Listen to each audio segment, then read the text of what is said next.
Bread കൊണ്ട് ഗുലാബ് ജാമുൻ ഉണ്ടാക്കാമെന്ന് പറഞ്ഞപ്പോൾ ഞാൻ വിശ്വസിച്ചില്ല. എന്നാൽ നല്ല ടേസ്റ്റാണ് കേട്ടോ. 4-5 ബ്രെഡ് ഇതുപോലെ സൈഡെല്ലാം കട്ടാക്കി മാറ്റി വയ്ക്കുക. Sugar സിറപ്പാണെങ്കിലോ simple. 1 കപ്പ് പഞ്ചസാര, 1.5 കപ്പ് വെള്ളം, 2 ഏലക്ക തിളപ്പിച്ച് മാറ്റി വയ്ക്കുക. കട്ടാക്കി വെച്ചിരിക്കുന്ന ബ്രെഡ് ഇതുപോലെ മിക്സിയുടെ ജാറിലേക്ക് ഇട്ട് കൊടുത്ത് ഒന്ന് കറക്കി വരാം. ബ്രെഡ് ക്രംസ് പ്ലേറ്റിലേക്ക് സെർവ് ചെയ്ത് കൂടുതൽ ടേസ്റ്റ് കൂട്ടുന്നതിന് വേണ്ടി 1 table spoon milk powder, 1 teaspoon ghee, കുറച്ച് മിൽക്ക് ഒഴിച്ച് മിക്സ് ചെയ്ത് നല്ല രീതിയിൽ കുഴച്ച് ഇതേ ടെക്സ്ചറിൽ കിട്ടണം. അതിനുശേഷം ഈ ഒരു ബോൾസ് പിടിക്കുകയാണെങ്കിൽ 5-6 ബ്രെഡ് കൊണ്ട് നമുക്ക് 10-11 ഗുലാബ് ജാമുകൾ കിട്ടും.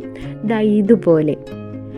അതിനുശേഷം ഒരു മീഡിയം ഫ്ലെയിമിൽ ബോയിലായ എണ്ണയിലേക്ക് നമ്മുടെ ഗുലാബ് ജാം കുട്ടനുകളെ ഇട്ട് കൊടുക്കാം.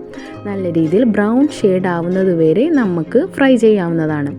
ഇതുപോലെ കുക്കാവണം. അതിനുശേഷം സ്ട്രെയിൻ ചെയ്തെടുത്ത ഗുലാബ് ജാമുകൾ നമുക്കിതുപോലെ മാറ്റിയെടുക്കാം. പാനിയിലേക്ക് നമ്മുടെ ഷുഗർ സിറപ്പിലേക്ക് ഇതുപോലെ ഇട്ട് കൊടുത്തതിന് ശേഷം ഒട്ടും അലങ്കാരത്തിൽ പിന്നോക്കം നിൽക്കാത്ത പിസ്തയും സാഫ്രോണും ഇട്ട് നമുക്ക് അലങ്കരിച്ചെടുക്കാവുന്നതാണ്. കൂടുതൽ വീഡിയോസിനായി ഫോളോ ഫോർ മോർ.